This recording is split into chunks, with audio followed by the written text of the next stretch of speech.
This member of the mushroom family, this fungus, is for the moment known only as X. It was discovered barely weeks ago growing in a remote rainforest.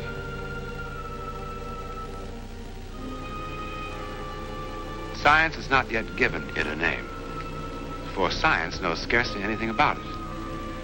But it is felt that X might have one remarkable quality, that it stimulates extrasensory perception, enabling the mind to become telepathic and clairvoyant. Now, that's a rather large claim. Is it true or false? The answer to that question took us on a unique and distant journey.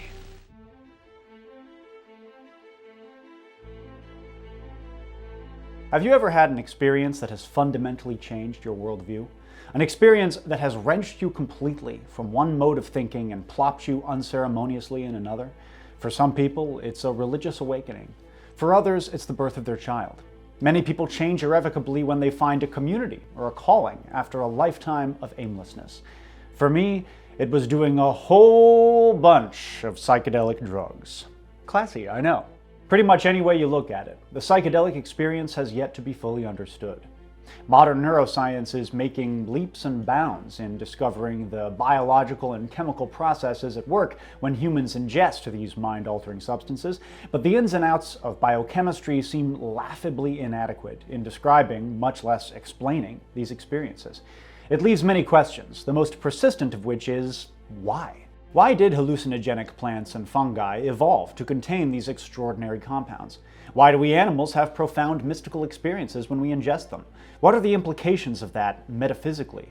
Is it a communion with God or the gods? Is it a gateway to some sort of alternate dimension? Or is it a purely subjective adventure brought on by measurable chemical activity within our bodies, our own amazing minds boggling themselves? Well, there are as many answers to those questions as there are psychonauts. I have my own opinions, which at certain points in this video I'm going to inflict upon you, whether you like it or not. But of all the great minds who have attempted to parse the mysteries of the psychedelic experience, one stands prominently out: the late 20th century American ethnobotanist and mystic Terence McKenna. If you have any interest in psychedelics at all, chances are pretty high that you've come across a Terence McKenna lecture or quote at some point while combing through the internet, probably while fresh off the experience trying to make sense of the whole thing. He has a lot of quippy sayings that have been turned into great memes. As an enthusiast of the early internet, Terence probably would have liked this very much, as well as hundreds of hours of wonderfully verbose and thought-provoking lectures that are freely available on YouTube, made all the more charming by his oddly magnetic, puckish whine. Anyone who has actually been around people using psychedelics know they have tremendous therapeutic potential, tremendous potential to launch people into confrontations with aspects of their personality or their history that they are in denial of. The people who hold that these psychedelic substances have no application have very little actual personal experience with them. It's the old story of my mind is made up, don't confuse me with facts. In any given Terence McKenna lecture, you will find a wealth of mind-bending insights, sage folk wisdom, razor-sharp wordplay, and raucous, mischievous humor. You will also find some of the ditziest, most insensate, deeply unserious, intellectually lazy, batshit crazy stoner pontification that you could possibly imagine. Ever heard of the Stoned Ape Theory? The idea that early hominids eating psilocybin mushrooms kick-started human evolution? Well, Terence came up with that one, and as we'll talk about in a bit here, there's a lot wrong with it. Ever hear of the idea that the world was going to end in 2012 because of the Mayan calendar? Specifically, the theory that as novelty increased in human cultures and technologies, history would eventually climax in some sort of transcendent endpoint on December 21st of that year? Well, Terence came up with that one too.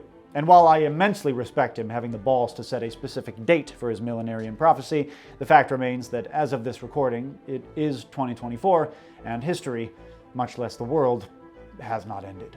Terence was wrong about these things, and many others, but he was wrong in an interesting and unique way, and that deserves exploration.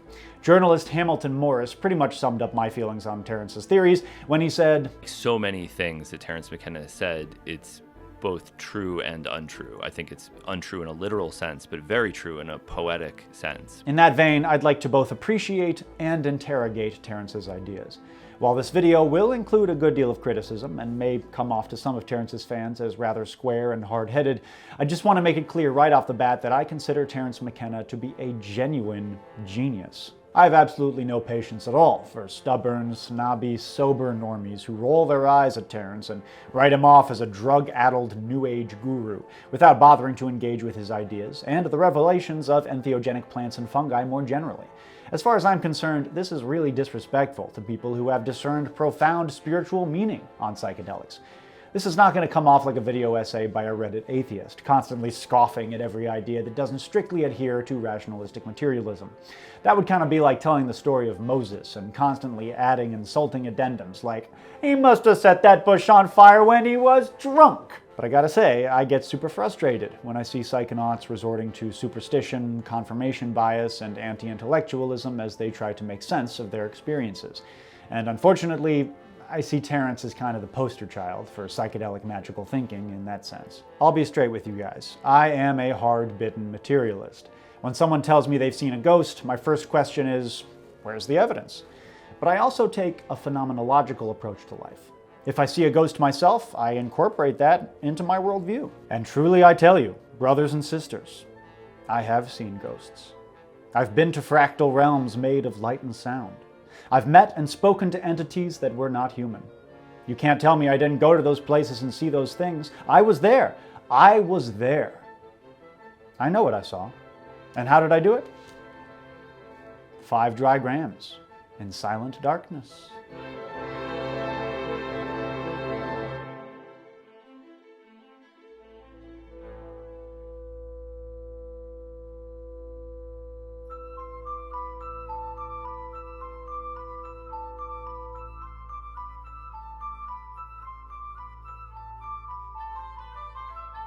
So I don't really like getting stoned. In fact, I've never once used any illegal substance of any kind or done anything illegal ever. But you know, if I did, then the following things may have happened to me. I smoked a lot of weed in college. I'm very unique in that way. But I didn't like it all that much, and I don't like it anymore. It makes me anxious. The first time that I met Psilocybin cubensis, the magic mushroom, was when I was about 19 or 20. My first trip was in a cemetery at night, which could be great if you're intentionally going for a Mary Shelley kind of vibe, but we were not. We were there because we didn't have any better ideas. I'm a fairly neurotic, high-strung individual, so tripping while trespassing, allegedly trespassing, in a dark, scary, unfamiliar place was less than ideal. Thankfully, I had taken pissant amounts. So the experience wasn't too catastrophic, just generally disquieting. Failing to learn my lessons and generally being completely uneducated on the responsible use of these extremely powerful compounds, I took mushrooms a second time, not long after, and had some mild to moderate mental health issues come up, which was a bit scary, I'm not gonna lie. This is reason 1648 why set and setting are so crucially important. I'm a child of the late 90s and early 2000s. I had DARE classes at Wayland Middle School. A local cop named Officer 40 waddled into our classroom and told us to just say no, or something. Drugs. Some of the big kids do them, but my mom and dad helped get this DARE anti-drug program in our school. It's run by specially trained police. Now we're saying no to drugs. Maybe if we'd been adequately informed about the history and effects of various drugs, then I would have known that you should always take psychedelics in a safe and friendly environment with a sober trip sitter. And maybe I would have waited until I was a little older to start indulging them. Ironically, Terence McKenna would have been a much better DARE officer than Officer 40 was. His advice for the responsible use of entheogens has aged like wine. The first good trip I had was in the woods of Pennsylvania, possibly in proximity to a certain historic site, wearing certain historical clothing associated with that site. That was a funny fucking time. After that, I warmed up to the mushroom a bit, but I didn't have a psychedelic experience for quite a number of years after that. Every once in a while, somebody would offer me half a tab of LSD or a shriveled up little shroom at a Mardi Gras parade or something, but that's not a psychedelic experience. The mushroom won't talk to you if you're sweating whiskey ginger. The story continues in the summer of 2021, when my then girlfriend, now wife, and I went to this beautiful forested place, also quite historic as a matter of fact, and each took, I think, 150 micrograms of LSD. This was a very influential trip for me creatively. I don't know if any of y'all remember the sort of stuff that I was posting in the summer of 2021, but it wasn't normal.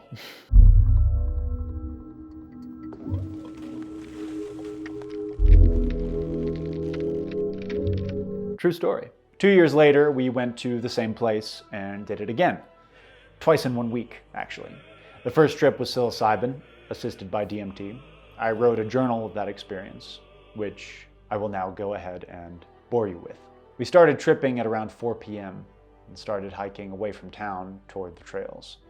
We had tripped here before, and when we entered the woods, there was a profound sense of continuity, like returning to a meadow you loved as a child and delighting to find it unchanged. We stopped at every fallen log and ran our hands over the bark. It seemed like there were many layers of life over this rotting, dead thing. Moss, fungi, insects, what looked like an old snakeskin that had somehow fused to the face of the corpse tree. The layers pulsed madly, seemed to reconfigure into a mathematical grid, then resolve themselves into their original shape, at about the speed of a slow heartbeat or a quick breath. 2 days later, we each took about 200 micrograms of acid and went back into the woods. This one was a truly jaw-dropping experience. I've never had trees look back at me before.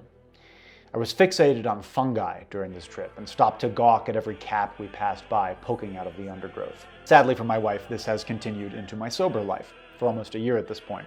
When we're walking the dog, I force my wife to stop at every mushroom we pass by so I can scan it on my Mycology for Dummies iPhone app to see what species it is and satisfy my curiosity. Inspired by Albert Hoffman, we rode bicycles down from the woods to the shore of a lake. It had rained a bit and the sun was out, and there were rainbows, more rainbows than I'd ever seen, more beautiful than any I'd ever seen. At this point, my wife went home, but I pressed on. These are some pictures that I took on that bike ride. The sun was going down. The lake was the same color of the sky. At one point, I watched a family of ducks pass in front of the sunset. And I have to say that was one of the most serene and contented moments of my entire life. Oh, and then for some reason I recorded this video. I'm sorry, Andy can't come to the phone right now. His mind has been taken over by a fungus. That week kickstarted an intense interest in psychedelics in a pretty serious way. And I kind of started having the idea that these compounds are essentially magic.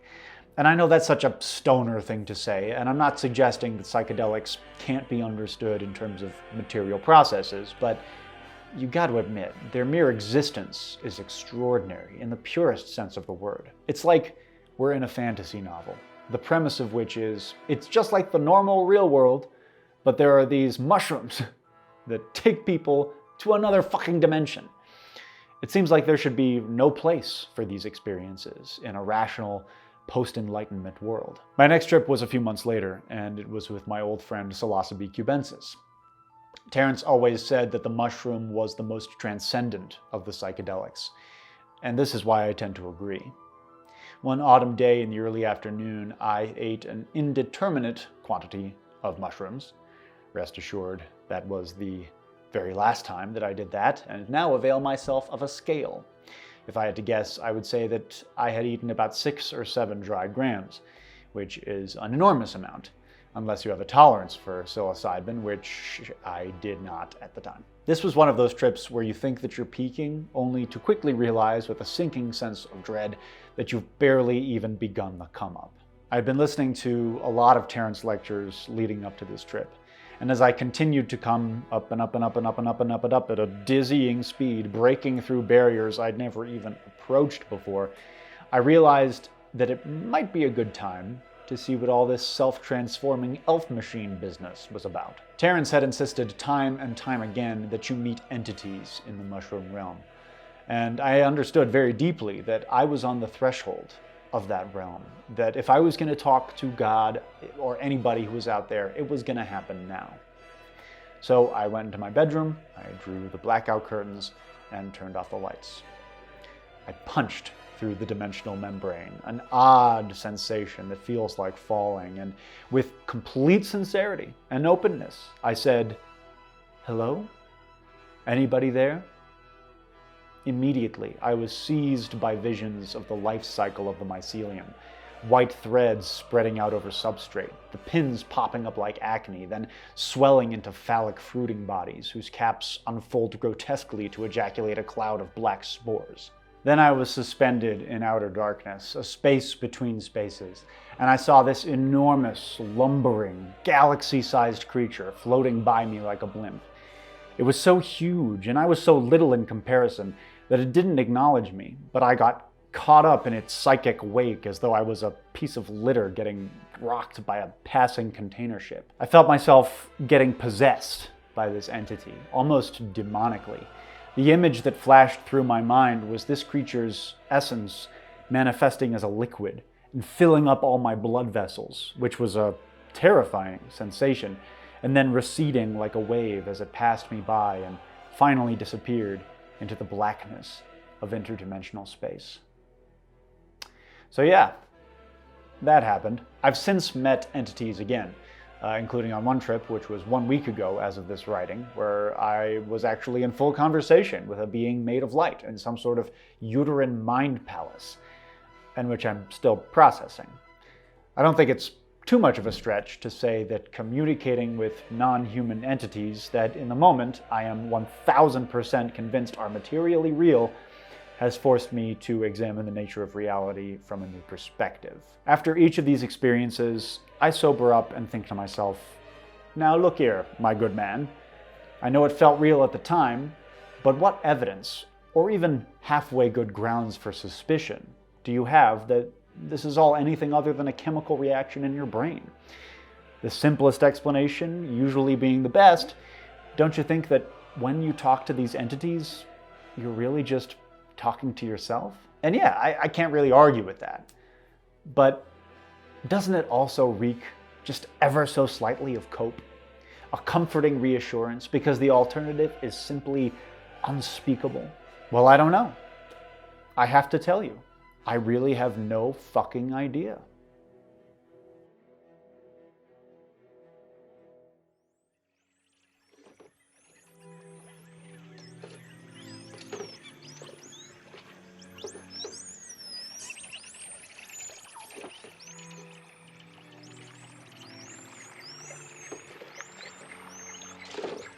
Mind-altering substances have been utilized throughout history by people all around the globe for various social, ritual, or religious purposes. The most notable in the Eastern Hemisphere being alcohol, and in the Western Hemisphere, tobacco. Entheogenic plants and fungi are likewise found worldwide, where they have played a subtler but no less important role in the mystical traditions of some indigenous and pre-modern cultures. Though psychedelic shamanism is most typically associated with the indigenous people of Central and South America, Northern Eurasia actually has quite a strong tradition of mushroom ecstasy. The fly agaric mushroom, which does not contain psilocybin but nonetheless can produce psychotropic effects, was historically consumed by indigenous Siberians, the Sami of northern Scandinavia, and possibly other pre-Christian European peoples such as the Norse. But for whatever reason, fungal teachers never really caught on in the religious traditions of Africa, Asia, Europe, or European colonized North America, and instead were relegated to the mystical fringe, the province of obscure and secretive tribal folkways. This could be due to the dominance of prophetic rather than shamanistic faiths in these regions. In prophetic religions, God comes down from on high to talk to you. In psychedelic shamanism, you take a substance that allows you to travel to the domain of the gods. A common theme across Eurasian monotheism is the restriction of access to mind-altering substances, most notably Islam's prohibition of alcohol. It could also be because psychedelia is egalitarian by nature. Anyone can take these substances and commune with the divine. The central idea of monotheistic theology strongly parallels authoritarian politics, and historically has often been consciously deployed by authoritarians as a tool for centralized control. Hierarchical agricultural societies with a monarchy and/or a powerful priestly class really have no cultural use for shamanism and the psychotropic plants and fungi which can facilitate it. In any case, it was in Mesoamerica and the Amazon basin where entheogenic cults truly thrived. Indigenous Mexican rituals involving consuming mushrooms from various species of the genus Psilocybe were briefly observed by Spanish chroniclers in the 16th century, before being brutally repressed during the conquest. Spanish colonizers either exterminated or irrevocably transformed just about every indigenous cultural tradition in mainland Central and South America, but some lifeways proved remarkably resilient, including isolated mushroom cults in places like the Oaxaca Mountains and the western Amazon, which of course is also renowned for the ceremonial use of ayahuasca, a potion made from the vine of Banisteriopsis caapi, which contains high amounts of naturally occurring dimethyltryptamine, or DMT. These various religions successfully kept their secrets safe for 400 years.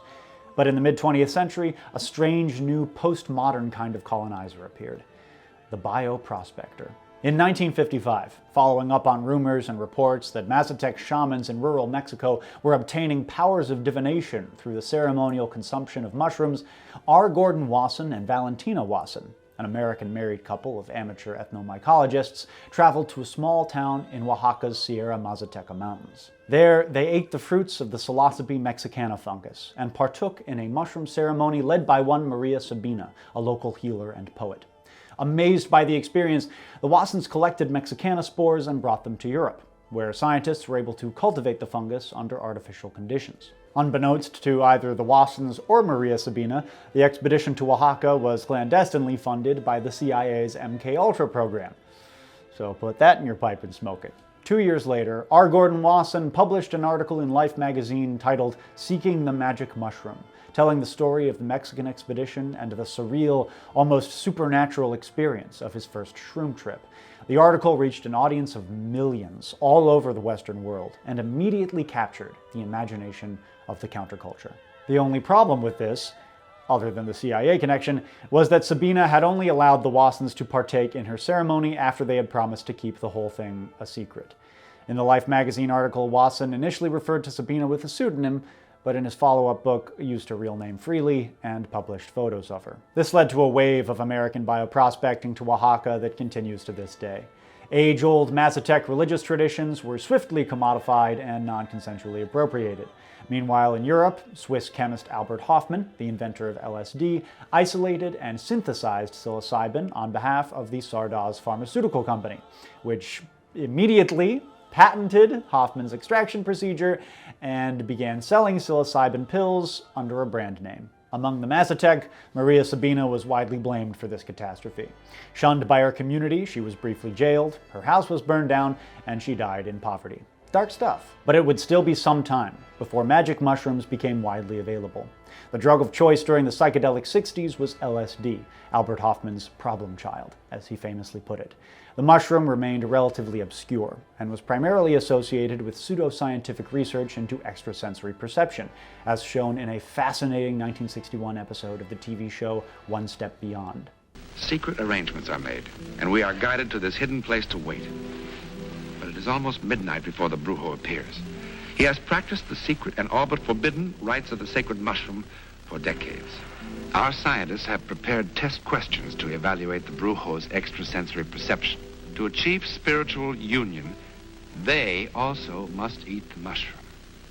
And then, oddly enough, the first sound we hear as the chemical in the mushroom takes effect is laughter. But that all changed in the spring of 1971, during the course of another fateful bioprospecting expedition to Latin America, where 5 early 20s hippies would find themselves at the crossroads between psychedelia, divine illumination, and plain old insanity. It's a story that reads like a collaboration between Werner Herzog and David Lynch. and it's related in lurid detail in a first-hand account by our very own Terence McKenna in his memoir, True Hallucinations. Terence was 24 years old in 1971. Born in 1946 in small-town Colorado and partially raised in the Bay Area of California, he enrolled in college at Berkeley in 1965, where he soon found himself fully swept up in the late 60s counterculture, in the very beating heart of Vietnam-era militant student activism. At Berkeley, Terence was a committed anti-war protester. A staunch Marxist, he fought the cops at the Berkeley protests alongside, he claims, affinity groups called the Persian Fuckers and the Acid Anarchists. Right on. Already a daily marijuana smoker, Terence soon began experimenting with acid, which helped fuel his longtime interest in philosophy, shamanism, and the occult. Early in 1967, the whole course of Terence's life changed when he had his first experience with DMT. He would repeatedly claim that this single experience completely shattered his faith in materialist reality. He became convinced that the drug was literally offering him a window into another dimension. As he recalled years later, after one exposure to it, I said, this isn't a drug, this is magic. This is a dimension to reality that most people never even suppose exists. DMT was incredibly rare in the United States in the late 60s, but Terence was determined to find more. Soon he had initiated his younger brother, Dennis McKenna, into the elf-haunted fractal halls of the DMT realm. Dennis quickly became a true believer as well, but both brothers were frustrated by the short duration of the trip. To fully plumb the DMT mysteries, they felt they needed to somehow extend the length of its effects. After spending the summer of love at Berkeley, lucky bastard, Terence got into some trouble with U.S. Customs for allegedly smuggling hashish. Fleeing the country, he spent much of 1969 and 1970 backpacking across South Asia, where he posed as a butterfly collector as he continued to seek out psychedelic experiences of increasing intensity. Curious to see if the magic of psychedelia was comparable to more traditional mystical experiences, he searched for meaning among the spiritual practices of India, but was left disappointed. In his words, he approached people of spiritual accomplishment with the question, "What can you show me?" and received only, quote, "old man wisdom." Having long since rejected the Catholicism of his youth, Terence began to believe that psychedelics, and DMT in particular, represented the only reliable method for communion with the divine. After an eventful jaunt in Indonesia, where he was very nearly recruited into an ethnobotanical expedition by a former Nazi with the absurd name of Dr. Karl Heinz, he made his way to Vancouver, where he lived for 3 months with 2 other hippies from Berkeley, Vanessa, an activist, and Dave, a drifter, both New Yorkers. Together, they began to make plans with Dennis, who was at home in Colorado, to travel to the Amazon rainforest to find a longer-lasting, orally active form of DMT rumored to be among the indigenous people there. In October 1970, Terence and Dennis's mother passed away from cancer. Still unable to return to the States for fear of criminal prosecution, Terence lost his chance to say goodbye. He was reeling from the loss, but still continued on with his travel plans. And early in 1971, Terence, Dennis, Dave, and Vanessa flew down to Bogota to embark on a bioprospecting expedition which would prove to be the most significant in psychedelic history. The object of the quest was a concoction called ukuhe, an ayahuasca-like substance used by the Watoto people indigenous to the La Chorrera municipality of southern Colombia. None of our 4 adventurers could speak a lick of Spanish, so it was highly fortuitous that upon their arrival in South America, they met and befriended Ev, another young Yankee hippie, who tagged along on the expedition as their translator. After days of arduous downriver travel through an increasingly remote landscape of steaming Amazonian jungle, a priest with a speedboat carried the hippies to an isolated portage, which led to a trail.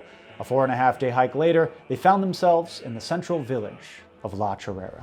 A small mission town, La Chorrera's demographics in the early 70s consisted of a few Spanish-speaking priests and a majority indigenous population of subsistence farmers. In the late 19th and early 20th century, the town had been the base of operations for the Peruvian Amazon Company, a rubber corporation which conducted slave raids into the surrounding jungle, forcing the captives to harvest rubber trees en masse in appalling conditions. Indigenous people who resisted were tortured, raped, and murdered. According to the locals Terence encountered on his journey, this for-profit genocide had reduced the Watoto population from 40,000 down to 5,000. In True Hallucinations, Terence lingers on this grisly history, and even relates in detail his encounter with a notorious Barbadian corporate enforcer who helped commit these atrocities, by then hobbled and old, having never been brought to justice for his crimes. But Terence also seems blissfully unaware of the colonial adventurism inherent to his rendering of the tale. At times it reads like Robinson Crusoe. He portrays himself and his companions as explorers of unknown frontiers, both psychic and geographic. This is a pursuit of knowledge, yeah, but it's more romantic than it is empirical, more akin to Magellan than Darwin. And soon enough, the human locals are quickly forgotten, and La Chorrera's fungal denizens take center stage. A day after their arrival, Dave was exploring the cow pasture behind the house where they were staying. There, he found an enormous number of cow pies, and out of each pile of dung sprouted a flush of juicy, golden mushrooms. Terence and Dennis quickly identified the species as Psilocybe cubensis, the pan-tropical fungus most commonly found growing in bovine feces. That night, each member of the party consumed 6 of these mushrooms, having really no good idea of appropriate psilocybin dosage. Terence recorded his thoughts about his first high-dose mushroom trip in his journal the next day. Multifaceted and benevolent, as complex as mescaline, as intense as LSD, the mushroom, as it is said of peyote, teaches the right way to live. This particular mushroom species is unclaimed, as far as I know, by any Aboriginal people anywhere, and thus is neutral ground for the tryptamine dimension we are exploring. Through this unclaimed vegetable teacher, one can gain entry into the world of the elf chemists.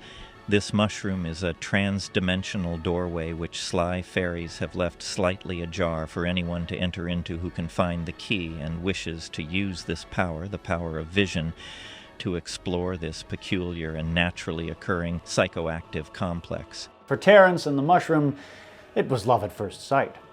The quest for ukuhe was quickly forgotten as the hippies plumbed deeper into the mysteries of these queer, yellow-capped dung lovers. They began to take heroic doses of psilocybin almost daily. With a fewer variety of food options than they were used to in the States, they started regularly throwing freshly plucked mushrooms into their soups and rice bowls. What could go wrong? Days turned to weeks. Terence began to feel like the group was on the verge of some sort of preternatural contact with a capital O other. During a trip one night, Dennis entered a strange catatonic state and began involuntarily emitting a loud buzzing sound, giving the distinct impression of a man possessed. When he had snapped out of the trance, he was highly alarmed and excited. He claimed that the sound had generated some sort of physical force. Dennis, Terence, and Ev were utterly convinced that the sound had supernatural origins. Vanessa and Dave were more skeptical. Discussing the experience during the following days, Terence seized upon some rumors he had once heard that in other parts of the Amazon, shamans on ayahuasca had the ability to vomit a magical substance, which he refers to as a psychofluid, which could be used for purposes of divination. Terence conceived of this as a material manifestation of the reality of the psychedelic experience. Perhaps this otherworldly vocalization could achieve the same function if focused directly. Dennis feverishly expounded on the idea in his own journal. On tryptamines, it is possible, under special conditions, to hear and vocalize a sound that turns through a higher dimensional manifold and condenses as translinguistic matter, i.e. matter reduplicated upon itself through time, much as a hologram is reduplicated through space. The substance whose appearance the sound initiates is tryptamine, metabolized by mind through a higher spatial dimension. It is a hyperdimensional molecule carrying its trip on the outside of itself in this world. The hyperdimensional nature of this material is such that it is all material, concepts, events, words, people, and ideas, homogenized into one thing via the higher dimensional alchemy of mind. Eager to test this theory, stay with me here, Dennis made preparations for what he called the experiment, an attempt to vocalize at a living cubensis mycelium in order to bond their human DNA to the fungus's DNA, uniting them in a higher dimension. And here's where things start to get a little unclear. This would essentially usher in the millennium as the human soul was reunited with its uterine divine source. According to Terence, Dennis had already used the voice in order to generate a freezing cold wind in the steaming jungle, which had completely convinced him that this phenomenon had the power to break the laws of physics. Dave and Vanessa remained unmoved by this evidence and began to become seriously concerned about the mental health of their companions. On the night of the experiment, March 4th, 1971, there was a sudden and violent thunderstorm. Shouting over the wind, Dennis declared to his companions that it was a sign that they would succeed. Terence here notes that his little brother was beginning to remind him of Captain Ahab. Dave sank to his knees at that moment with a pitiful moan as the rain beat down upon him, like a awestruck Roman centurion prostrating himself before the crucified Christ. Late that night, surrounded by moonless dark, the three true believers, Terence, Dennis, and Ev, brought a mycelium into the hut and gathered around it. They ate mushrooms and drank ayahuasca, then used the voice 3 times. The vocalizations became louder and longer each time, and after the third, there was dead silence, broken only occasionally by the crowing of the cock from the nearby mission. More biblical imagery. Then Dennis leaned forward. "Look," he said breathlessly, and Terence could see a glowing planet in place of where one of the mushrooms had been. "It is our world," Dennis proclaimed. "We have succeeded." Dennis was convinced that he was shamanically initiated. He began to behave like an Old Testament prophet, performing miracles, talking to the dead, including, heartbreakingly, their recently deceased mother, and making proclamations as revealed to him by the divine. Recalling the events years later, he says that he felt like he was being stretched across the entire universe. Terence was convinced that the apocalypse was upon them. As he writes, "The voice of the mushroom spoke in my mind. You found it. This is it. It's all over now. There is no more. Within a few hours, the superstructure of earthbound human civilization is going to collapse, and your species will depart. First you will go to Jupiter, and then to Alpha in Sagittarius. A day of high adventure dawns at last for human beings." After the experiment, even Ev began to grow distant from the brothers. Most of the party was now convinced that one or both of the McKennas had suffered a psychotic break, and a serious crisis was on their hands. Days later, Dennis was only marginally recovered from his state of religious ecstasy. Terence stopped sleeping so he could watch over his little brother. He didn't sleep for 9 days. According to Dennis, at this point, Vanessa and Dave were begging Terence to call in a float plane and get Dennis first home to America and then to a psychiatric hospital. But Terence held them off. "It's okay," he tried to assure them. "Let's just see how this plays out." Dennis continued to perform miracles. One day he quoted word for word a conversation Terence had had with a friend in Nepal that he was not present for. On another, he produced a long-lost key to a lockbox that once belonged to their grandfather. Terence and Ev started seeing strange aerial phenomena.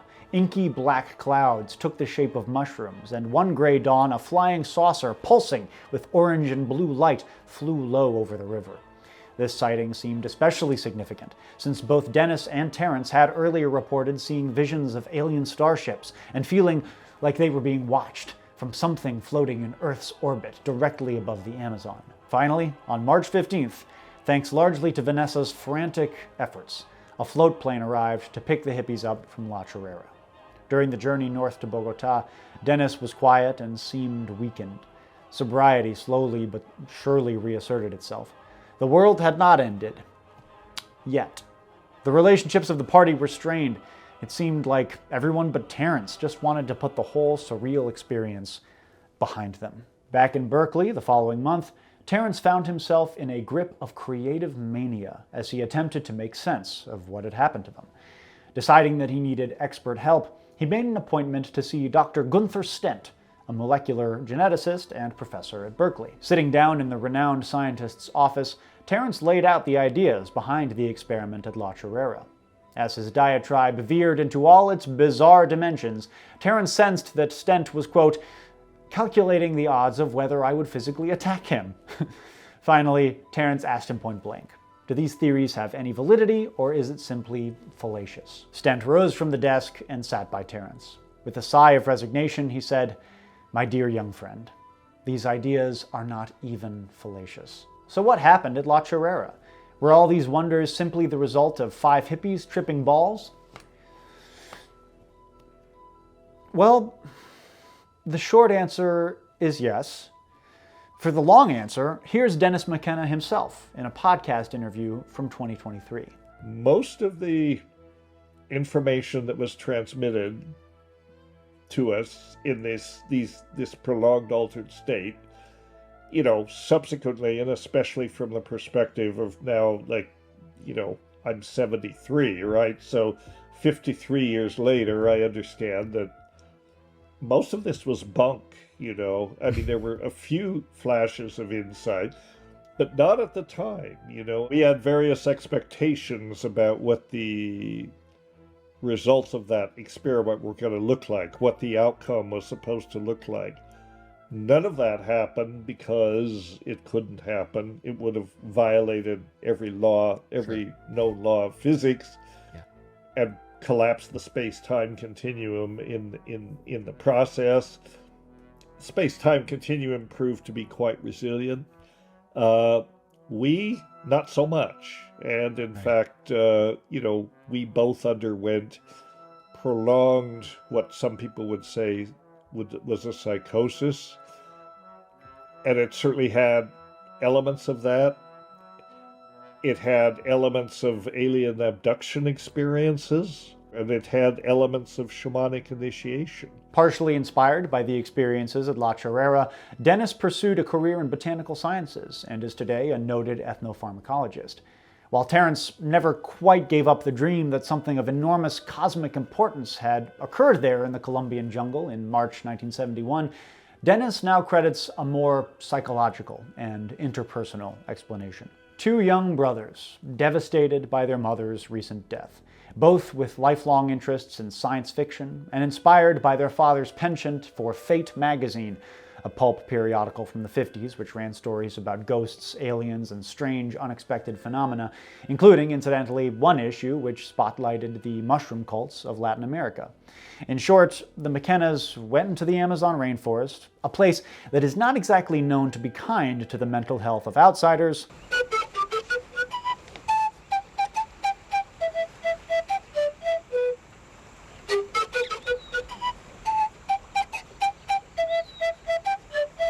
ingested an ungodly amount of psilocybin over an insanely long period of time, and saw what they wanted to see. But while the mushroom-crazed shamanic initiation of these reckless young hippies makes for a rip-roaring tale, it is a mere footnote in terms of the La Chorrera expedition's historical importance. Because the McKennas returned to the United States with the spores of Psilocybe cubensis, and over the following 4 years, they would attempt to cultivate the fungus in artificial conditions.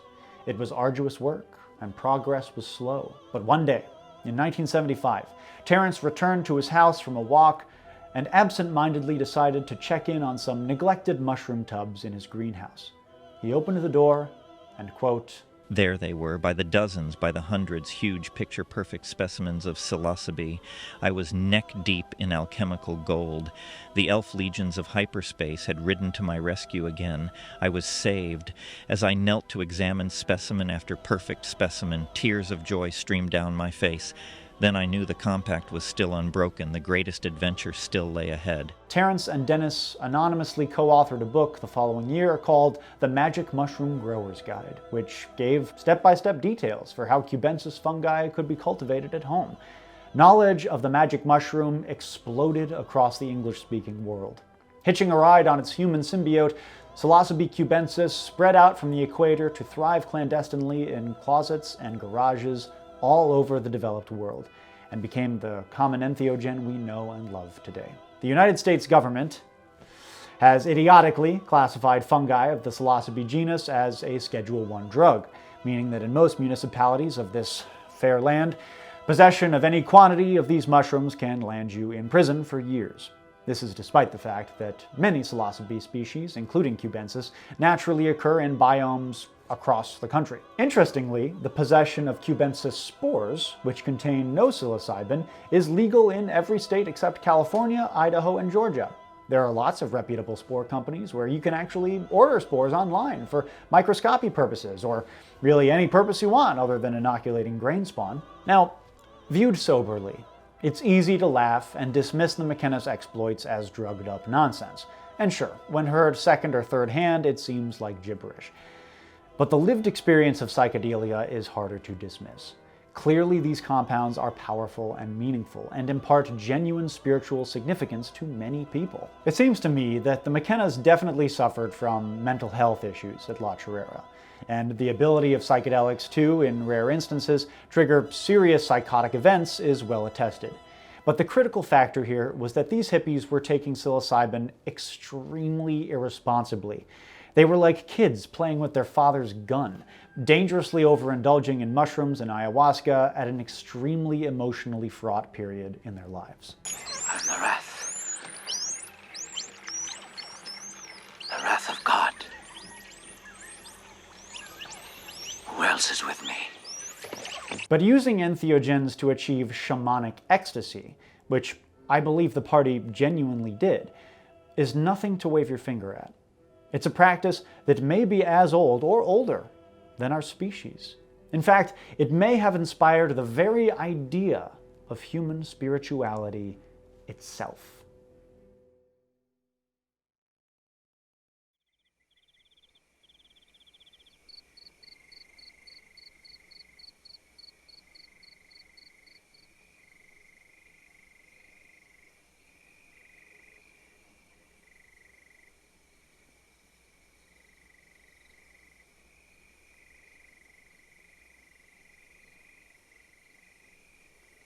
The timeline of our history bifurcates now to two epochs of darkness and despair.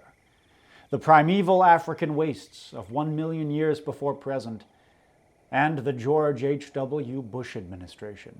20 years after the experiment at La Chorrera, Terence was in his early 40s and married to, though soon to be divorced from, noted ethnobotanist Kathleen Harrison. The couple had founded a botanical preserve in Hawaii together back in the mid-'80s, and Terence had leveraged his countercultural clout and formidable talents for storytelling into a successful career as a public speaker, giving talks on history, science, politics, and philosophy through the lens of psychedelic revelation. It was by this time that his metaphysical worldview had more or less reached maturity, and he began publishing books advancing the theories for which he is now most famous. The most notorious of these volumes, published in 1992, is Food of the Gods, The Origin of the Stoned Ape Theory. In a talk he gave later that year, Terence explained his intention in writing the book. Food of the Gods was deliberately designed as a kind of Trojan horse. It is something left on the doorstep of anthropology, a foundling, as it were. And when they open the door, they will find this thing on their doorstep and hopefully take it inside, and then discover too late that the elf machines of hyperspace, like Greek militiamen, are inside, ready to pour out and take over the bastions of human emergence theory. While I'll be laying out the fine points of this theory in detail, I want to make it very clear from the beginning that, by his own admission, Terence is starting with a hypothesis conceived in states of mystical ecstasy and working backward to find evidence to support it. And as for the efficacy of his attempt to sneak this Trojan horse through the gates of academia, I'm afraid that Terence rolled a 1 on his stealth check. By page 12, he's already showing his hand. Consider a shaman who uses plants to converse with an invisible world inhabited by non-human intelligences. We tend to assume that the shaman interprets his experience of intoxication as communication with spirits or ancestors. The implication is that you or I would interpret this experience differently, and that it is therefore no big deal that some poor, uneducated campesino thought he was talking with an angel. Xenophobic as this attitude is, it suggests a good operating procedure, since what it is saying is, show me the techniques of your ecstasy, and I will judge their effectiveness for myself. I did this. This is my credential for the theories and opinions I hold. I was initially appalled at what I found. The world of shamanism is far more real than the constructs of science can ever be. I'm not gonna lie, if I was making a video about human evolution and picked up this book for research, then as soon as I came across this paragraph, I would stop reading then and there. Not because I'm closed-minded to this idea metaphysically, but because unfalsifiable and subjective notions of religious faith, which is essentially what this boils down to, is not a useful tool in evidence-based disciplines like history and the sciences. But thankfully, I'm not making a video about human evolution. I'm making a video about the strange and wonderful mind of Terence McKenna. So let's dive deeper into what Terence thinks our hominid ancestors were up to in Africa during the Paleolithic. Imagine, if you will, a family of early humans scavenging on an endless scrubland. They're following a herd of aurochs, waiting for some old or sick ones to die so they can eat their corpses. The aurochs leave huge piles of dung behind them on the trail, and out of the pies sprout thick, blue-bruised, golden-capped mushrooms. The humans are hungry. Maybe these mushrooms will tide them over until they can find a fruit tree or a dead body somewhere. They eat their fill, and then...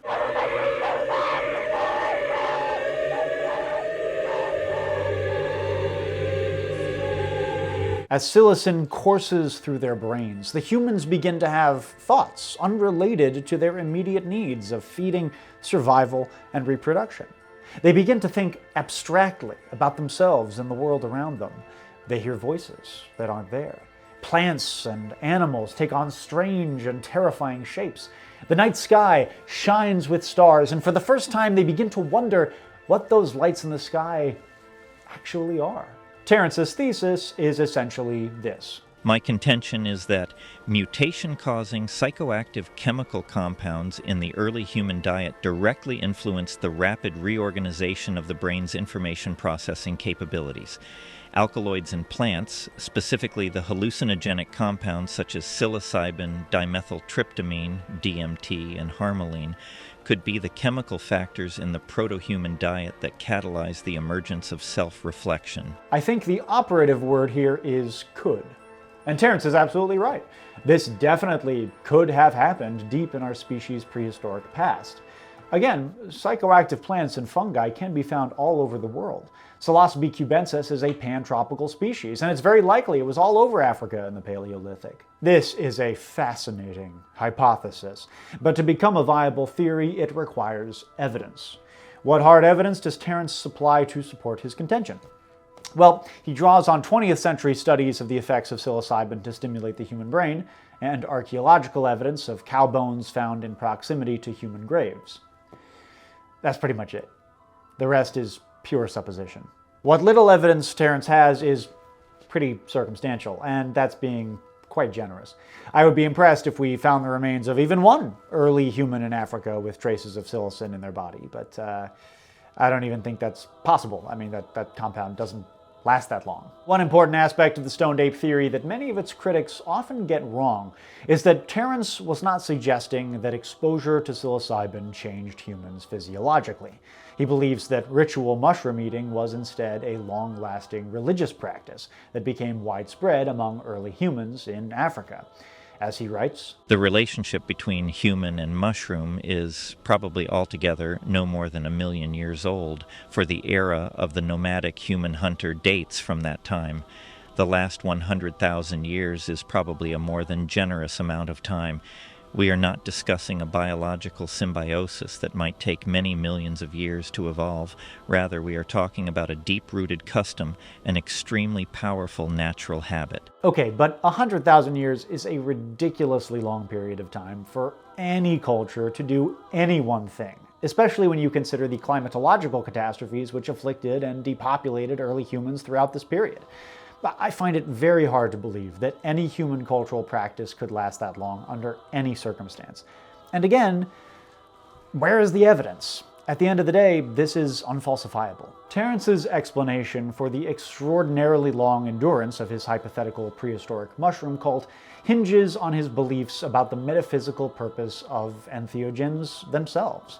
He posits that psychedelic compounds are exopheromones, chemical messengers that impart information across species lines, essentially a way for Mother Earth to talk to herself. Though this slightly contradicts some of Terence's other beliefs about the nature of the mushroom, which we'll get to later.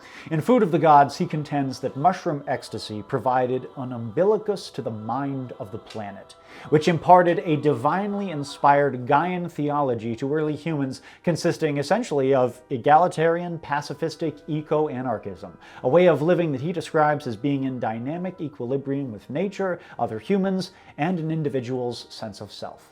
The notion of nature as an organismic and planetary whole that mediates and controls its own development through the release of chemical messages may seem somewhat radical. Our heritage from the 19th century is a nature all tooth and claw, where a pitiless and mindless natural order promotes survival of those capable of ensuring their own existence at the expense of competitors. Yet most evolutionary biologists have long held this classical Darwinian view to be incomplete.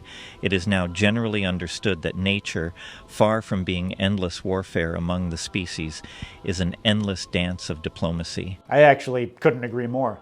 In terms of my own metaphysical beliefs and moral philosophy, I find the idea of survival of the fittest to be a deeply repugnant one, born out of profound pessimism about the workings of nature.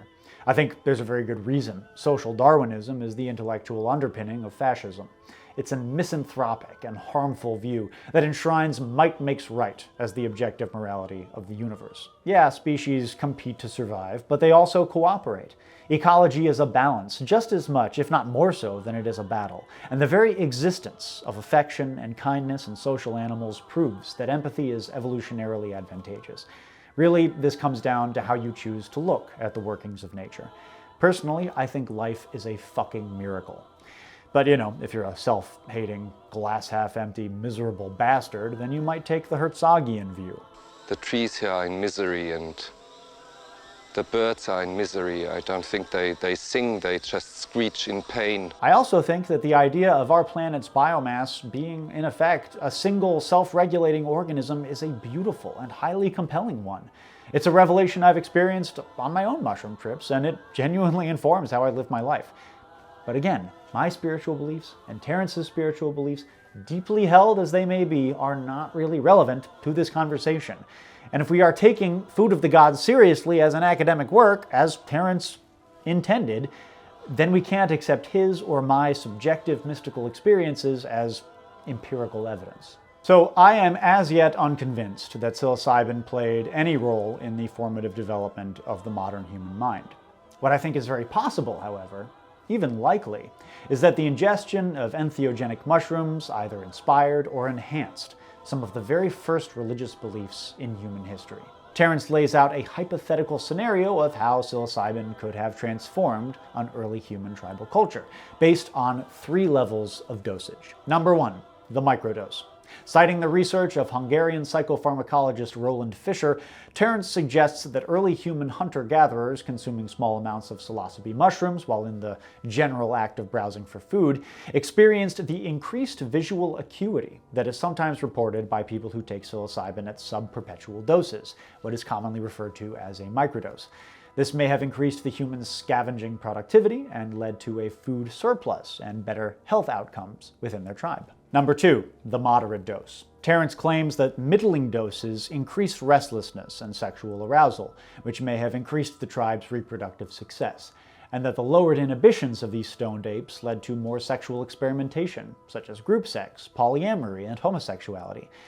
He argues that non-monogamous, non-reproductive, and orgiastic sex strengthened social cohesion and discouraged patriarchy, and since male parentage could not be easily traced, tribes of the mushroom cult raised children collectively. Number 3, the heroic dose. At large doses, psilocybin triggered full-blown mystical experiences, the sheer supernatural power of which forced early humans to think abstractly and metaphysically. This stimulated the development of shamanistic religion, the creation of art, and the need for a language complex enough to be able to communicate non-literal concepts. The implication here being that fundamental elements of our very humanness came about as a direct result of mushroom-induced shamanic ecstasy.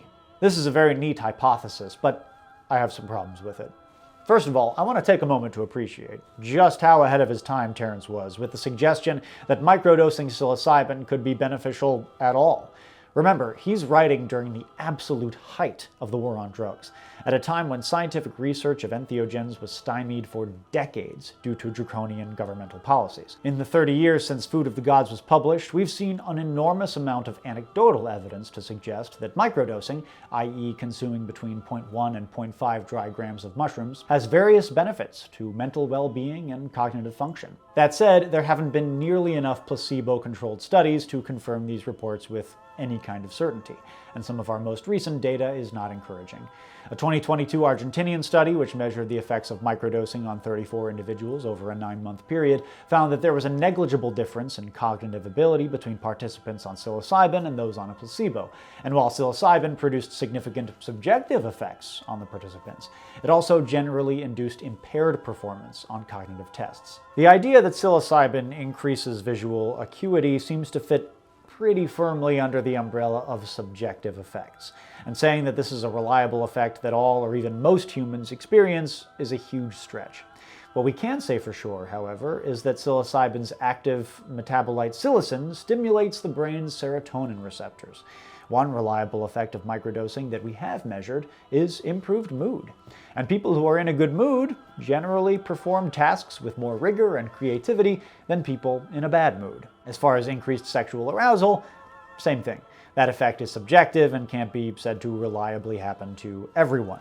Like with alcohol, I think the effect of psilocin to increase serotonin may increase arousal in some people, but intoxication at even moderate doses would more often than not handicap sexual performance, which, is the important thing when you're trying to have a good time. I also think Terence is projecting his own late 60s vision of Edenic utopia on this hypothetical mushroom cult.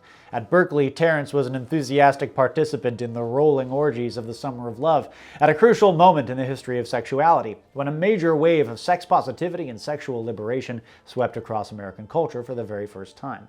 This clearly made an impact on him, and I think this part of the hypothesis comes more from his own cultural bias than it does any kind of anthropological guesswork. Now, the third part of this conjecture, heroic doses bringing on culture-changing mystical experiences, I take much more seriously.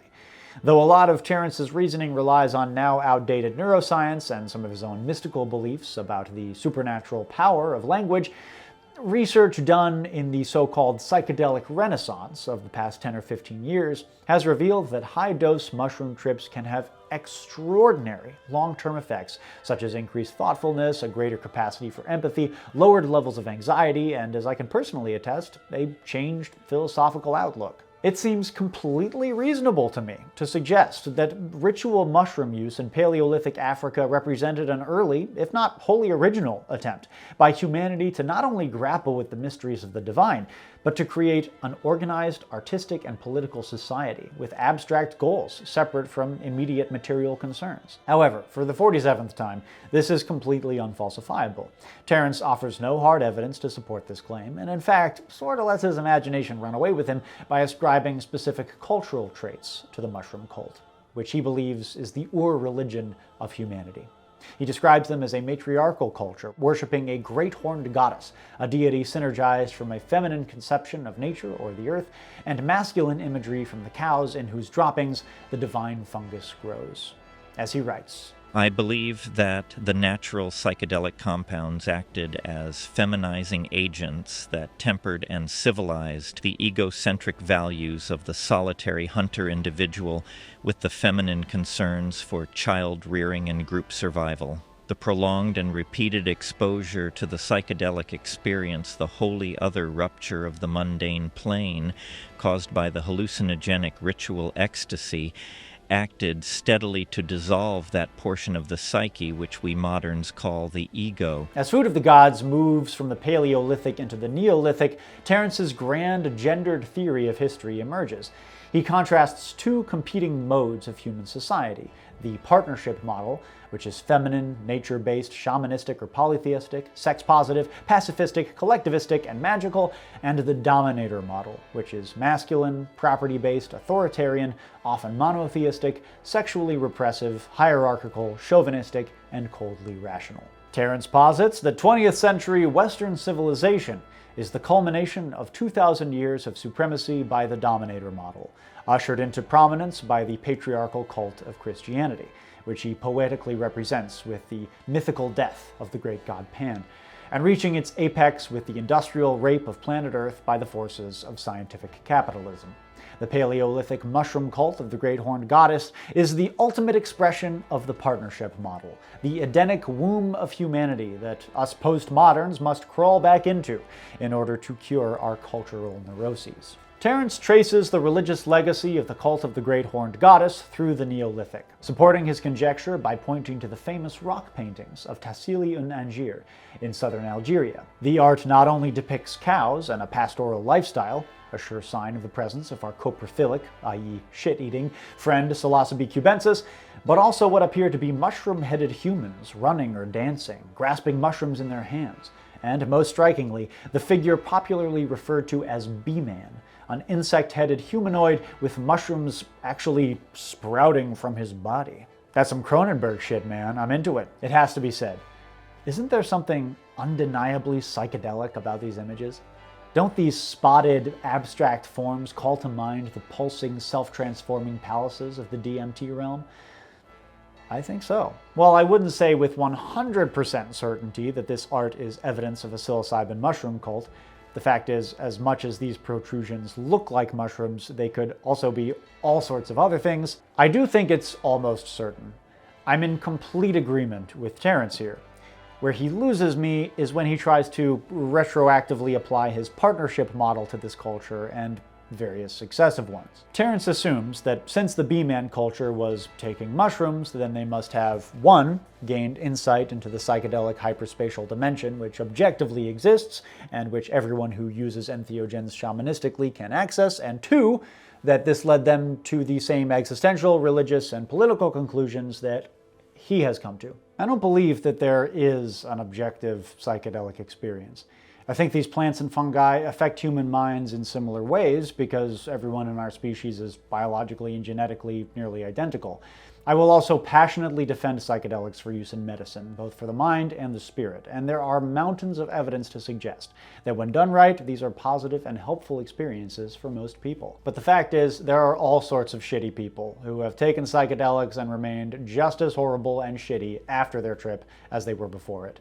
Sometimes psychedelics can even inspire shitty people to double down on their shittiness, with disastrous results. I don't think it's by any means a foregone conclusion that a mushroom cult would adapt the partnership model and not the dominator model. It could have also been a theocratic nightmare where a priestly ruling class hoarded the mushrooms for themselves and based tribal policy on insane superstitions that came to them when they were stoned out of their fucking minds.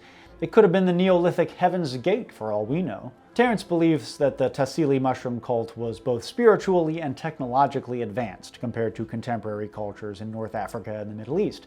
He posits that as the Sahara dried up, the cult moved eastward to the Nile Valley and Palestine, where they progenitated the proto-agricultural technologies of the Natufian culture, possibly the world's oldest sedentary society.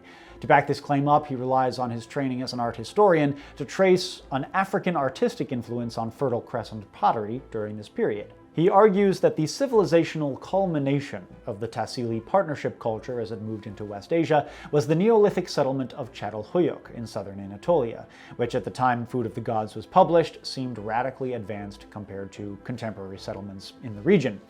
Though Terence doesn't think that the custom of ritual mushroom use survived the migration from Africa, for him, the apparent lack of hierarchy, frequent artistic motif of bovines, and relative social complexity of Çatalhöyük are all indications that its people worshipped the Great Horned Goddess. However, since Food of the Gods was published, similar sites in Anatolia have also been found and studied, such as, of course, the famous ruins of Göbekli Tepe. Our current understanding is that the Çatalhöyük site is not terribly unique for its time and place. The more we discover about the Neolithic Middle East, the more it seems that the transition to sedentary agriculture was older and lasted longer than was previously thought. It doesn't seem like the origin of the transition can be traced to any one culture, so the connections Terence is making here seem a little bit tenuous. If he were alive today, Terence may very well have seen the mark of the psychedelic Great Goddess religion in sites like Göbekli Tepe as well. But even so, his argument largely hinges on the frequent appearance of cows in Çatalhöyük's artwork. Personally, I don't think it's that remarkable that a human culture on the forefront of the emerging eugenics of animal husbandry would be thinking about cows a lot. Terence suggests the Çatalhöyük culture was destroyed by chariot-riding Indo-Europeans from the Caucasus, early adopters of the dominator model.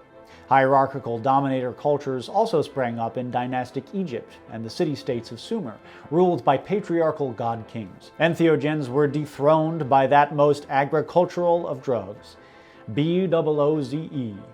As Terence Riley remarks, no greater shift of social values is possible to imagine than that which would accompany the gradual changeover of a psilocybin cult to an alcohol cult. But all was not lost. Refugees from Anatolia, he thinks, then migrated west to Crete, where the partnership model retained a tenuous foothold. There, vestiges of the Edenic mushroom religion influenced the Minoan culture, then the Mycenaean, then classical Greece, where it reached its, quote, latest and most baroque adumbrations, fucking love this guy, in the famed Mysteries of Eleusis. The Eleusinian Mysteries was a religious festival held at a holy site near Athens over a period of more than 2,000 years, where participants performed a series of rites celebrating and symbolically reenacting the goddess Persephone's annual journey to the underworld. Terence is correct to say that the Eleusinian Mysteries are extremely ancient, and that they likely originated with the Cretan cult of Demeter, Persephone's mom. It's a very flimsy piece of string that connects all this more than halfway around the Mediterranean, over 8,000 years back to Algeria and B-Man, but otherwise, so far so good. What exactly went on during these mysteries is not well understood. The priests who ran the festival did an excellent job keeping the various details of the rites a secret. But it does seem that at the climax of one important initiation, worshippers broke along fast by ingesting a potion called kykeon. They were then ushered into a huge temple called the Telestrion, which sounds like a robot from Fallout, where they experienced profound mystical visions while performing an elaborate ceremony representing the triumph over death. I'll give you 3 guesses what Terence thinks was in that kykeon. He actually suggests 2 theories. The first, put forward by R. Gordon Wasson and Albert Hoffman, was that kykeon was ergotized beer. The ergot fungus of the genus Claviceps grows on cereal grains and is of course the natural source of lysergic acid diethylamide. I think this theory is pretty silly. Since the 1960s, ergot has been retroactively blamed for all sorts of historical fiascos. I see it all the time in comment sections under my videos about the Salem witch trials. They were all tripping balls because they ate bad grain, and I gotta tell y'all who have been saying this, you need to talk to your dealer. Maybe find a new one because you are getting bad acid. LSD is synthesized from ergot. It's a lab-made substance. It's not in ergot the same way psilocybin is in cubensis. If you eat ergot, you won't see God, you'll shit your pants and die. It's highly toxic. Yes, ergot poisoning does sometimes cause hallucinations, but they're more feverish than psychedelic. The second theory is from Robert Graves, the author of I, Claudius, who suggested in a 1964 essay that an entheogenic mushroom may have been the psychotropic ingredient in the kykeon. Though this is theoretically possible, Psilocybe semilanceata, commonly called the Liberty Cat mushroom, is indigenous to Europe. There's quite simply no evidence to support it. One thing none of these guys actually bothered to do was check out what the ancient Greeks themselves had to say about this kykeon. Kykeon itself seems to refer to a number of different beverages of a similar type, including ones that did have intoxicating and medicinal effects, but most commonly it was a meal replacement, kind of like an ancient Greek soylent, and had a low-class connotation. We know from primary sources that the kykeon at Eleusis contained pennyroyal, which can have a slightly depressive effect when consumed in small doses, but it's far from entheogenic. Some scholars have suggested that opium, which was well known to the Greeks and even strongly associated with Demeter, may have been an ingredient, but there's no mention of it in the sources. Here's another daring possibility.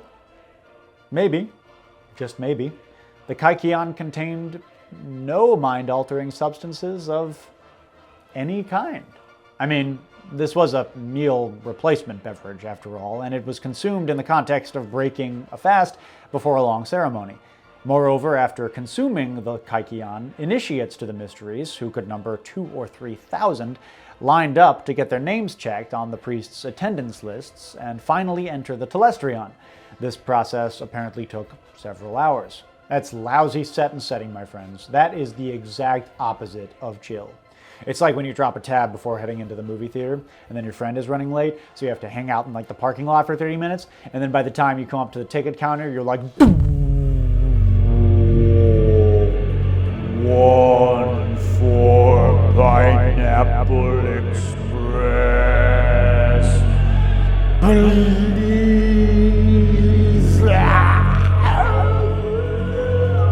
I mean, isn't the most likely explanation for the mystical visions at Eleusis just like genuine religious exaltation? Maybe they were just feeling the spirit and loved them some Demeter. I don't know. It just seems like this post-1960s tendency to ascribe every mystical experience throughout history to psychedelics cheapens the depth and breadth of human spirituality. And I get the impulse. I've been to church. It sucks. I didn't see God there, but I did see her behind my eyelids on 5 dry grams in silent darkness. But that doesn't mean that entheogens are the only route to these hyperdimensional states, and states like them. Though Terence makes no hard claims regarding psychedelic explanations for the Eleusinian mysteries, he does frame them as the beating heart of the declining partnership model, and the last gasp of the Edenic mushroom cult of the Paleolithic, until their destruction by, quote, Christian barbarians in the wee centuries of the Common Era. The archaic mysteries were fading, and monotheistic patriarchy was ascendant. In Terence's words, the, quote, dark night of the planetary soul that we call Western civilization had begun. I think it's fair to say that I don't hold much stock in the Stoned Ape Theory, although I hope I've demonstrated that Terence's theory of history is actually quite broader and richer than it's typically portrayed to be. But wait, there's more. The Stoned Ape Theory is only half the tale. To truly understand Terence McKenna, we can't just talk about the beginning of human history. We need to grapple with its end, to take the monkey and put him in a starship.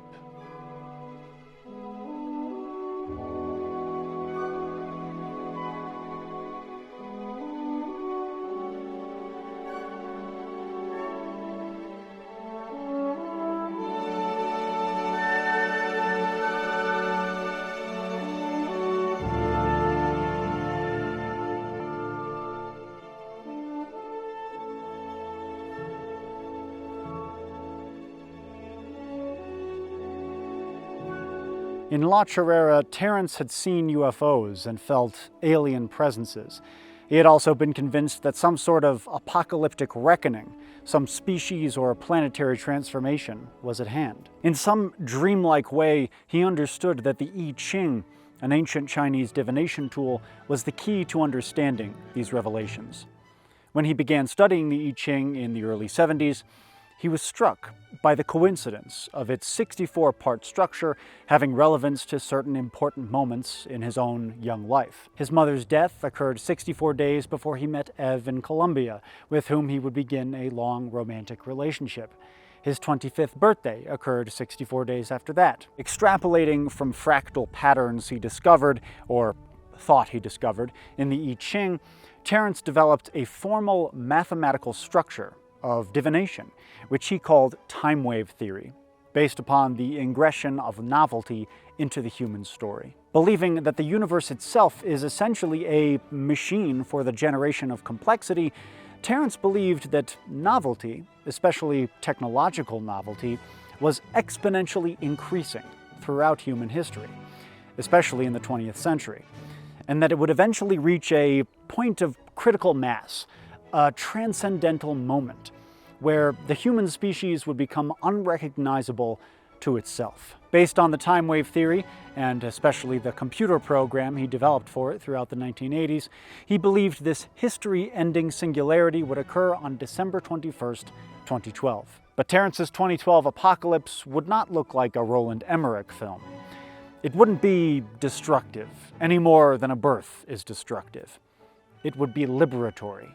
The final triumph of the partnership model over the dominator, the end of 10,000 years of pan-species neurosis. Terence foresaw the end of history, the end of culture, the revivification of the mushroom cult of old, an archaic revival which would return humanity to its Paleolithic Eden of Gaian symbiosis and transform it with a technological rapture that would propel us into a higher consciousness, either as a utopian, star-faring civilization or as digital ghosts who had transcended flesh and defeated death. It may seem utterly laughable to us today, but in the late 20th century, especially the 1990s, many smart and well-informed people were theorizing with a straight face about the imminent end of history. Terence's book, The Archaic Revival, a collection of interviews and essays in which he lays out his apocalyptic mushroom prophecy in detail, was published in 1991, the same year as the dissolution of the Soviet Union. For many Western intellectuals, this event was nothing less than a sign of the end times, though, of course, they themselves used more, shall we say, doctoral language than that. The 20th century, many believed, had been the story of a struggle for supremacy among the three great modern political systems: capitalism, communism, and fascism. Capitalism and communism had banded together to destroy fascism, then viciously turned on one another. After generations of competition, capitalism proved the more resilient system, and communism fell apart. Now, in the hip, modern 1990s, as the internet dawned and the space shuttle streaked toward the stars, liberal capitalism, humanity's final earthbound political and philosophical stage, would guide us all through the shimmering gates of the millennium. I had one.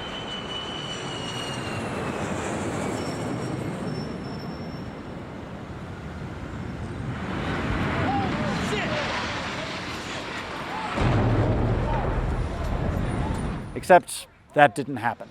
The Kendall Roy of Saudi Arabia convinced a bunch of people to fly some airplanes into some buildings and single-handedly plunged the liberal West into upheaval, neurosis, and despair. Wars began. The most powerful government in the world became unprecedentedly authoritarian. The economy collapsed, and the great necromancer's fear and stupidity resurrected the shambling corpse of fascism. In the 90s, the internet was thought to be the most democratizing technology in the history of the world. The printing press times 1,000. Terence himself was an early enthusiast of all things digital, and the internet in particular. He was an early adopter of computer technology in the 1980s, and frequently brought up the Dawkinsian concept of memes in interviews and lectures. According to a 2000 article in Wired magazine, he spent up to 4 or 5 hours a day online. Wow, imagine that. How excessive. In The Archaic Revival, Terence wrote about what he saw as the great transcendental promise of the internet. Suppose a way were found to integrate human and machine intelligence to create a culture in which humans and machines were psychologically indistinguishable. This would allow us to influence the dimensions of that interaction. If we're creating another dimension, it might as well be paradise. Last time I gave a shit, I got fucked! Oh shit!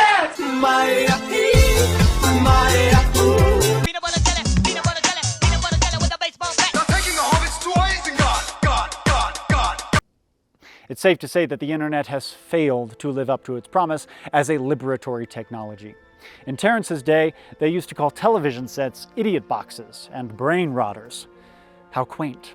Addictive, mind-numbing, hopelessly corporate, and ruthlessly surveilled, the internet has grown to become a sinister golem, animated by many of our worst impulses. The World Wide Web did not end the crisis of history. It was subsumed by it.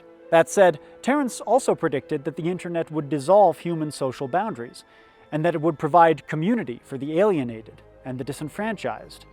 And even on my most pessimistic Ted Kaczynski kind of days, I have to admit that this is absolutely wonderfully true. Terence famously said, "Culture is not your friend." Some other late 20th century sages in the anarchist industrial band Atari Teenage Riot gleefully announced their intention to, quote, destroy 2,000 years of culture. Hasn't that begun to happen in just the best way? Nationalities are less important than they've been in 150 years. Toxic cultures and traditions, what Doug Stanhope called dead people's baggage, have eroded or been consciously discarded thanks to digital connectivity in ways that we haven't seen since the late 1960s. Binaries have given way to spectrums in ways that would have been incomprehensible to us at the time Terence was writing his books. Terence specifically said he believed that the internet would liberate LGBTQ people and weaken the boundaries between genders. Has this not come to pass, thanks to the activist potential of new media? Terence would have loved all this, I think. In the Archaic revival, he advocated for what he called green consciousness, which was similar to the holistic Gaian theology of his hypothetical Paleolithic mushroom cult. The historical record was the story of a crisis brought on by omnivorous, land-clearing war makers. He associated the dominator model with animals, the masculine, restlessness, and the yang.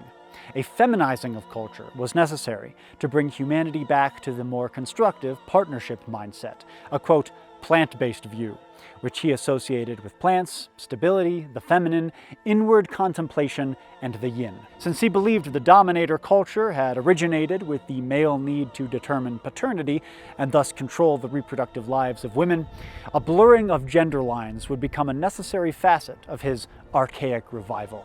Regressive attempts to cling to culture and tradition, literally referred to online as the trad movement, are laughably impotent in comparison to these titanic progressive forces, and only serve as more evidence of internet-driven cultural erosion.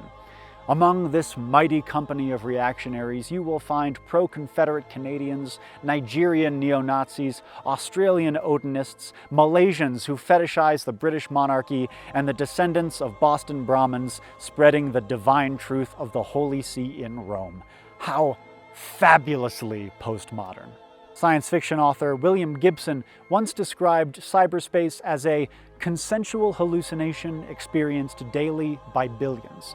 If language is a form of telepathy, and that I can describe an image, a scene, or a concept to you in words, and you can take that thing which originated in my mind and reconstitute it in yours, isn't the culture of the internet, in all its baroque mimetic forms, a distinctly new and radically advanced form of that kind of pan-human clairvoyance? As we scroll social media, transfixed like Saruman over the Palantir in a state of catatonic monomania, are we not living in the psychedelic future of digital transcendence that Terence predicted? In his film 8th Grade, Bo Burnham placed the song Orinoco Flow by Enya, the one that goes sail away, sail away, sail away, over scenes of the protagonist getting lost in the cold, soft glow of Instagram. What is this but an altered state? An extraordinary journey to hyperspace that has become entirely mundane through repetition. The difference between a woman on the subway lost in a Reddit thread and an astonished black-eyed man speaking to God courtesy of 5 dry grams of albino penis envy is merely one of degree. I think of myself as a filmmaker, creating art for an audience. I also think of myself as human, but to you I am not human. I am a ghost in your machine. Those of you who meet me in person are sometimes disappointed, and not just because of my general boorishness and highly offensive odor. What really disappoints you about me is my humanity. You don't think of me as a fully realized individual, but as a collection of memes. From your perspective, as I stare at you through the screen, I might as well be a DMT elf. Andrew Rakich is a human being. Atun-Shei is a creature of a Kabbalistic digital realm that you can encounter but never truly comprehend, for the simple reason that Atun-Shei is merely a hallucination that you and I share. Atun-Shei cannot be quantified because Atun-Shei doesn't fully exist. Instead, Atun-Shei is a hyperspatial projection that I have conjured and that you have animated with your values, your fears, your hopes, and your insecurities. The world didn't end in 2012, but it was around that time that our species did transcend, in a sense. Not into a post-historical utopia, but into a distinctly novel epoch of that history. An epoch not of the body, but of the mind. As we look forward into what may be the first truly transhumanist century, we must conclude that the future is psychedelic, because the future belongs to the mind. Again, Terence was literally wrong, but he was poetically right. Viewed critically, time wave theory is utter nonsense. The accuracy of Terence's more peripheral predictions can be attributed more to his keen perceptiveness and interest in futurism than anything else. I'm not bothering to approach this theory from a materialist perspective, because what would be the point? Terence himself explicitly rejected the bounds of rationalism when he was formulating it. Though the I Ching provided a mathematical basis for the time wave, ultimately Terence's millenarian prophecies come directly from the mushroom itself, as in, the mushroom revealed them to him. This is the central animating idea of Terence's entire philosophy. Under the influence of psilocybin, there is an experience of contact with a speaking entity. The ease with which psilocybin induces this phenomenon makes it, from the viewpoint of a materialist or reductionist rooted in the scientific tradition, almost miraculous. So I set out to study this phenomenon and determine for myself, was this a deeper level of the psyche that could appear, somehow autonomously, to be a resident other in the mind with whom one could have conversations? Was this the voice of Mother Nature, or was it an extraterrestrial intelligence? These may seem like wild hypotheses, but you have to understand that I was pushed to them by evidence, by experience. The true identity of the logos within psilocybin oscillates across Terence's various theories, but one explanation stands out as his clear favorite. At the beginning of the Magic Mushroom Grower's Guide, he writes a monologue from the mushroom's perspective, based upon his own revelations. I am old, older in thought than your species, which is itself 50 times older than your history. Though I have been on Earth for ages, I am from the stars. My home is no one planet, for many worlds scattered through the shining disk of the galaxy have conditions which allow my spores an opportunity for life. The mushroom which you see is the part of my body given to sex thrills and sunbathing. My true body is a fine network of fibers growing through the soil. My mycelial network is nearly immortal. Only the sudden toxification of a planet or the explosion of its parent star can wipe me out. By means impossible to explain because of certain misconceptions in your model of reality, all my mycelial networks in the galaxy are in hyperlight communication across space and time. The mycelial body is as fragile as a spider's web, but the collective hypermind and memory is a huge historical archive of the career of evolving intelligence on many worlds in our spiral star swarm. Deep in Earth's past, 1 billion years ago or more, spores from interstellar space penetrated our atmosphere, landed on an utterly alien shore devoid of all other life, and began spreading into thin white mycelia. Then the mushroom waited patiently for sentient beings to come along, beings with whom the mushroom could create a symbiosis. Terence writes that he doesn't necessarily believe everything the mushroom tells him. Instead, he says he treats it as he would an eccentric friend. Nonetheless, by his own admission, he worships the mushroom. It's not just alien, it's sacred. It was there at the beginning, enhancing human psychic capacity, and it will be there at the end, ushering us into hyperspace. It separated us from other animals by giving us sapience, and soon it will guide our ascent into godhood. As a cinephile, I can't help but notice that this whole idea bears remarkable similarity to the plot of 2001: A Space Odyssey, the mushroom as monolith. All of Terence's ideas are here. Early hominids lifted out of the crudeness of biological imperatives by a god alien from the stars. The crisis of history passing in a literal blink of an eye. A mere footnote, its only relevance to the human story as the shock wave that precedes the eschaton. And then psychedelic infinity. The god alien returns to consummate its long-awaited symbiosis with the sapient species it helped create. Rapture, revelation, rebirth into something new, something powerful, something that will never die. Terence was 21 years old when 2001 first blazed across the silver screen in April 1968. Was this young, impressionable Berkeley hippie, already deeply fascinated by psychedelia, one of the countless young people who dropped acid and saw 2001 in the theater that spring? I'm willing to bet he was. And did this incredible cinematic experience, one of the greatest works of art of the 20th century, leave an indelible impact on his life and beliefs? I think it's pretty likely. My main problem with the mushroom as monolith idea is that, as Terence puts it in a 1999 interview, it puts humanity back on center stage. The most widespread human cultures and religions have traditionally singled our species out as special, divinely chosen. The universe literally revolves around us. 300 years of Enlightenment rationalism has challenged this long-held assumption. There is, in fact, absolutely no evidence to suggest that human beings are special or unique. Zoology and behavioral science increasingly teach us that there is no categorical difference between us and other animals. Astronomy and physics reveals more and more every day how utterly insignificant our place in the universe is. suggesting in the face of our current scientific understanding that we are exceptional, much less divinely chosen, is shockingly narcissistic. Terence's theories, particularly mushroom as monolith, saves our self-absorbed species from the despair of insignificance by giving us a New Age version of Genesis. The mushroom created us in its image, gave us dominion over the animals, etc., etc. Perhaps that's not entirely fair to say, since environmentalism and respect for nature was such a huge part of Terence's philosophy, but still, I am leery of any human-created theology that insists that humans are superior to everyone else.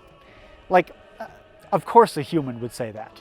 Nonetheless, I think there is something profoundly human, in a good way, about the obsession with apocalypse, the anticipation of irrevocable transformation. Terence looked at late 20th century technological and cultural trends, observed that history seemed to be speeding up, and concluded that our species was on the cusp of an unprecedented new epoch. In that sense, I believe he was right. But many other apocalyptic prophets throughout history have also sensed adumbrations of similar concrescences, and many of them have also been right, from a certain point of view.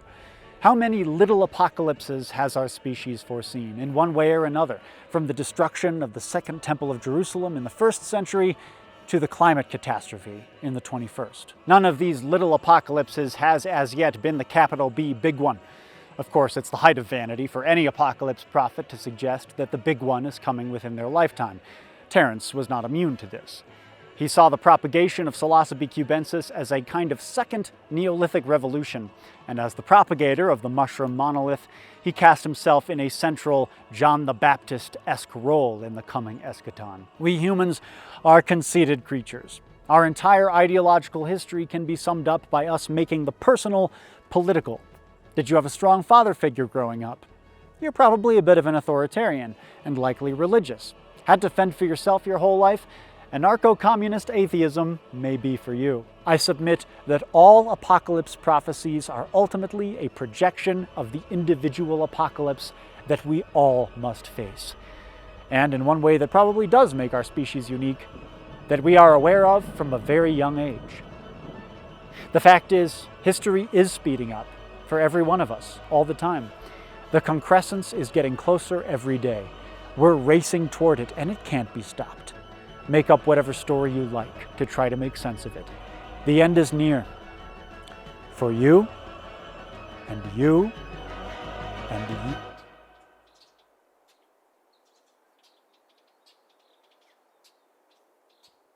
Terence McKenna died on April 3rd, 2000. Legend has it, the brain tumor that killed him was shaped like a mushroom.